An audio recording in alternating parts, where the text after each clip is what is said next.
हिंगोली नगरपालिकेसाठी 2 डिसेंबर रोजी 2 वार्ड सोडून निवडणूक प्रक्रिया पार पडली आणि निवडणूक प्रक्रियेपासून मागच्या 9 दिवसापासून हिंगोली शहरातील नगरपालिकेच्या कल्याण मंडपामध्ये स्ट्रॉंग रूम उभारण्यात आलेली आहे। आज 9व्या दिवशी ही स्ट्रॉंग रूमला जे आहे ते पोलिसांचा कडेकोट बंदोबस्त आहे। तर पोलीस जे आहेत ते या ठिकाणी कडेकोट पहारा देत आहेत।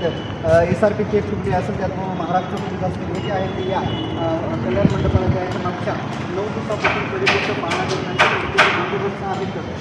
त्या ठिकाणी या वेळात कल्याण मंडप परिसरामध्ये जे आहे ते 35 CCTV कॅमेऱ्यांची नजर आहे आणि याच CCTVच्या कॅमेऱ्यांच्या माध्यमातून जे कोणी पॉलिटिकल नेते असतील, त्यांचे कार्यकर्ते असतील, त्यांच्यासाठी जे आहे ते या ठिकाणी स्क्रीन लावण्यात आलेली आहे आणि याच स्क्रीनच्या माध्यमातून जे आहेत ते येणाऱ्या जाणाऱ्यांसाठी जे आहे ते UMची या ठिकाणी आपण देखभाल UM कसे आहेत, कुठे आहेत, सुरक्षित आहेत की नाही, अशी जी व्यवस्था जी आहे ती या स्क्रीनच्या माध्यमातून पाहिली जाते। आणि दुसरीकडे पाहिलं तर आपण शस्त्रधारी पोलीससुद्धा या ठिकाणी आहेत।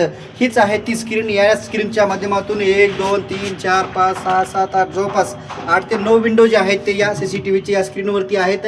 आपण जर बघितलं तर पहिल्या बाजूला जे आहे ते UM मशीन आहे आणि याच UM मशीन जिथं आहे ती रूम जी आहे ते पूर्णतः सीलबंद आणि पॅकबंद आहे। दुसरी रूम तशीच आहे।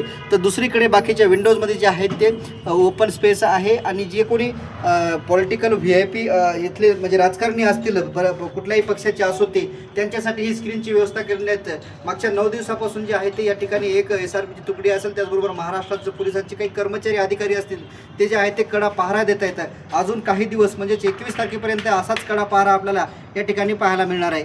कॅमेरामॅन ज्ञानेश्वर वानखेडेसह मी रमेश चेंडके, TV9 मराठी, हिंगोली।